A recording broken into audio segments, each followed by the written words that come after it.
¿Sabías que el relacionarte con grupos de gente en los que se suele acostumbrar a criticar a los demás puede llegar a afectar a tu creatividad? Quédate en el vídeo y te iré explicando cómo es que esto sucede en psicología. El otro día estaba reflexionando y caí en la idea de que el odio nos suele mover mucho, ¿no? Como especie. Es algo que está a la orden del día. Condiciona mucho nuestras acciones, nuestra forma de relacionarnos y cómo vivimos en el día a día. Nada, en base a ello, terminé haciéndome la pregunta de cómo es que el odio nos puede unir tanto. Y decidí investigar por internet a ver qué encontraba, papers científicos y demás, indagando un poco en la psicología del odio y los mecanismos que subyacen a ella. Creo que es un material interesante que puede ser muy guay de compartir y me apetecía hacerlo. Así que voy a intentar hacer como un repaso desde distintos enfoques de la psicología, cómo el odio como un pegamento social tiene un porqué. Tiene un porqué, unas causas y unas consecuencias. Lo primero de todo, el odio, si tratásemos de definirlo, probablemente a modo general podríamos decir que es un sentimiento que aglutina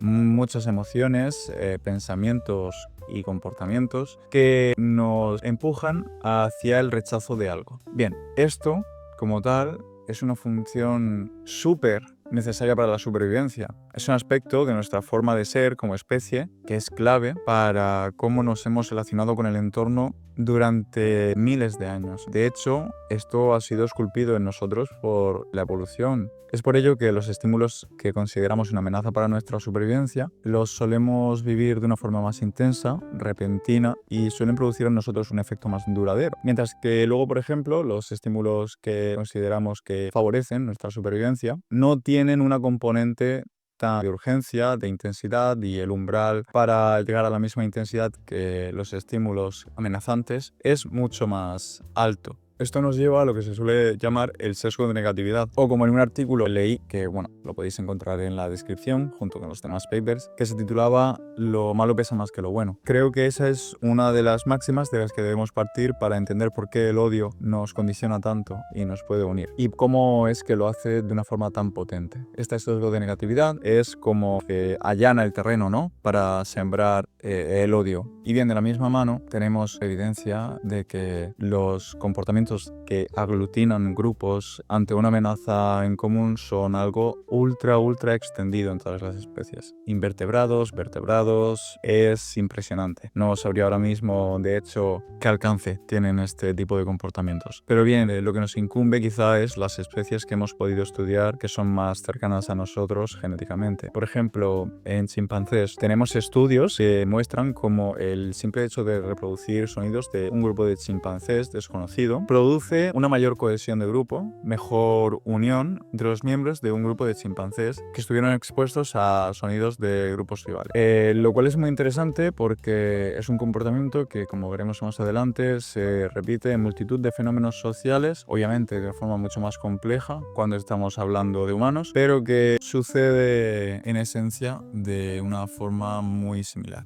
Para. A ver. Veo necesario hacer un pequeño inciso aquí sobre lo del experimento de los chimpancés. Creo que lo vamos a entender mejor si hablamos de casos humanos. Y es muy comparable a, por ejemplo, lo que sucedió tras el 11S. Cuando tras la amenaza del terrorismo, la sociedad americana, y esto ha quedado constatado con encuestas, se unió, aumentó la cohesión de la sociedad, se redujo la polarización durante un tiempo y la sociedad experimentó un auge en el sentimiento de nacionalismo. Creía necesario comentarlo. Seguimos con el vídeo.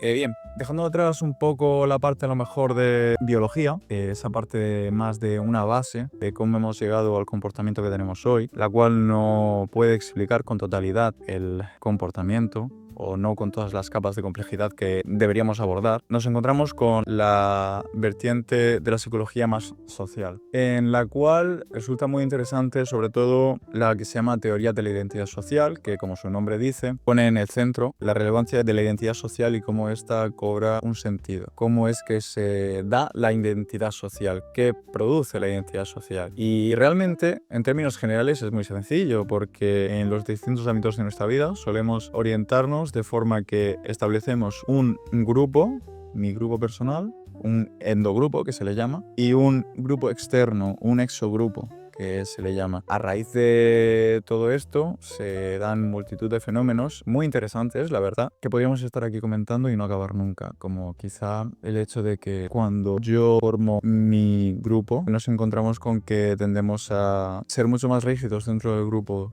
en plan establecer más el cómo es que tiene que ser mi grupo. Eso cierra filas, eso limita la expansión del mismo y de los individuos del propio grupo.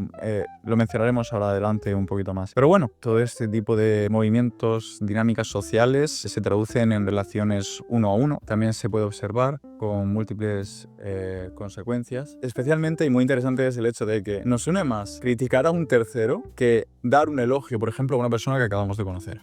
Es decir, nos une más a veces el odio que los cumplidos mutuos. También eleva el sentimiento de cercanía, lo que en relaciones nuevas pues, se traduce en una facilidad para romper el hielo, mientras que en relaciones ya existentes aglutina y fortalece ese vínculo, mientras exista ese tercero hacia el que existe el odio en común o el rechazo en común.